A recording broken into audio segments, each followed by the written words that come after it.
Hi guys, so it's finally June, and from this month's BBC Good Food magazine I decided to make these potato and broccoli croquettes with this cream cheese dip as well, and they were really nice and a really good way of using up leftover mashed potato if you have it.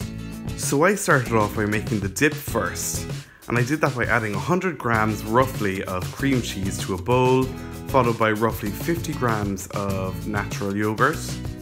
And then I slipped in about a tablespoon's worth of fresh chives.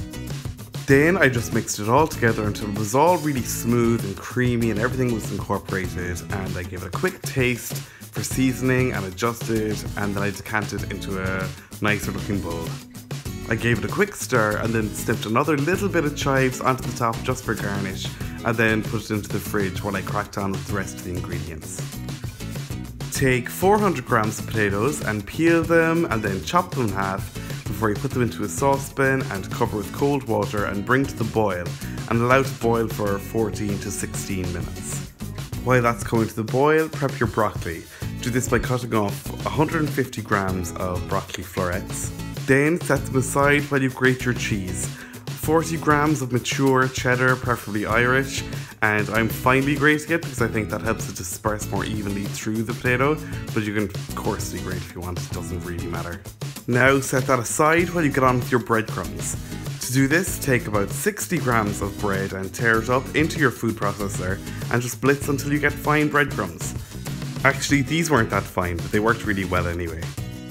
Then bring a pot of water to the boil, chuck in your broccoli and cover it up and let it boil for 6 or 7 minutes until it becomes really tender.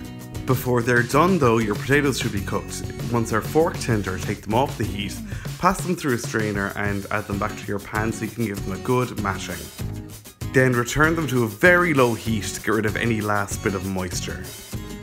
Once your broccoli is tender, go ahead and pass them through a strainer as well and empty them out onto a couple of sheets of kitchen paper and dab the top of them with more kitchen paper and really dry them out. You don't want any of that water getting into the mashed potato. Then add them to the mash and mash them in. It might be easier to do this if you take them off the heat. Now add in your grated cheese and mash that in till it's all incorporated before you go in with your breadcrumbs. Mix these in well with a fork before you go in with 1 egg yolk. Add it and mix that in as well until it's all nicely incorporated. Now turn the mixture out so you can divide it into 12 equal pieces. Do this by halving it first, and then halving both halves, then take each little bit and cut it into 3.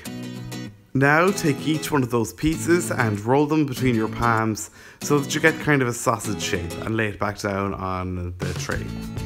Keep going until they're all done, and then you can transfer the tray to the fridge for at least 10 minutes.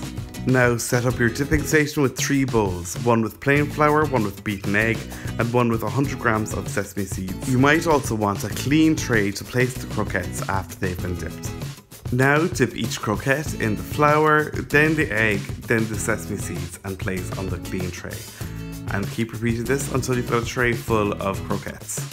Now heat up some olive oil, a good glug at 4 tablespoons and over a medium heat. Now add the croquettes and fry for a while. It took me about 10 minutes, even though the magazine said 3 to 4 over a medium heat and turning regularly until they all start to go nice and golden. Once they're all nice and done and a nice golden all over, then just take them out and serve. Thanks a million for watching guys. If you liked this video, hit the like button below and subscribe to my YouTube channel for more up-to-the-minute recipes. You can check me out on social media as well. All the links to my accounts are in the description below, and I'd love to hear how you got on if you tried this recipe. Also in the description you'll find the link to my blog where you'll find the full recipe at www.rookiecook.org.